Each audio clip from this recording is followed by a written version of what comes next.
तो आप जो स्टूडेंट्स आज मैथ से स्ट्रगल कर रहे हैं, आपके पास तो ऐसे हजारों लाखों स्टूडेंट्स रोज आते हैं, अगर आपको कोई एक एडवाइस देनी हो कि वो कैसे अप्रोच करें मैथ्स को, क्योंकि मैथ्स कहीं ना कहीं एक बहुत बहुत इंटीग्रल सब्जेक्ट बन गया है बहुत सारे एंट्रेंस एग्जाम्स का। एक बच्चा था, उसने बीटेक किया हुआ था, उसका नाम था असद खान, वेस्ट बंगाल का रहने वाला था, और 2016 में वो मेरे पास कोचिंग लेने आया। तो मैं उसको देखता था कि मेरे लगभग हर एक बैच में वो मिलता था, और वो क्या करता था, एक छोटा सा पेज लेके आता था और एक पेन लेके आता था, और चूंकि वो बीटेक कर रहा था तो उसका मैथ थोड़ा ठीक था। वो क्या करता था कि जो हम बोल रहे हैं बस उसको सुनता रहता था, कोई एक दो पॉइंट लिख लेता था। मैंने उसको देखा कि 4 साल तक वो इसी तरह से तैयारी करता रहा, लेकिन उसका सिलेक्शन नहीं हुआ।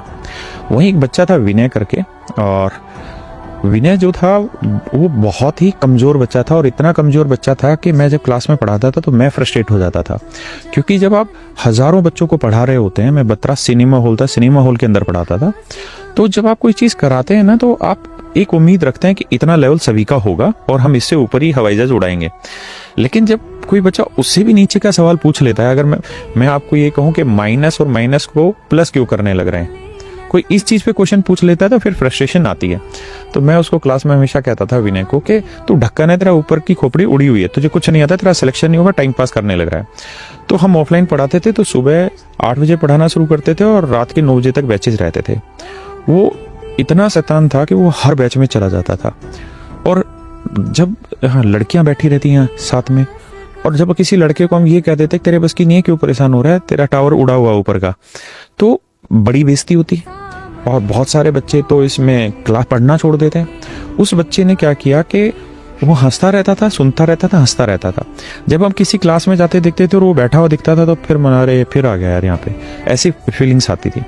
लेकिन वो लगातार लगा रहा, वो उसके मतलब लगातार करता रहता, हर एक क्लास को करता रहता, हर छोटी से छोटी चीज को पूछता करता चला जाता। लगभग 2 साल लगे उसको, और 2 साल बाद रात को एसएससी का रिजल्ट आया, और मेरे पास करीबन 11 बजे के आसपास एक बच्चे का फोन आया।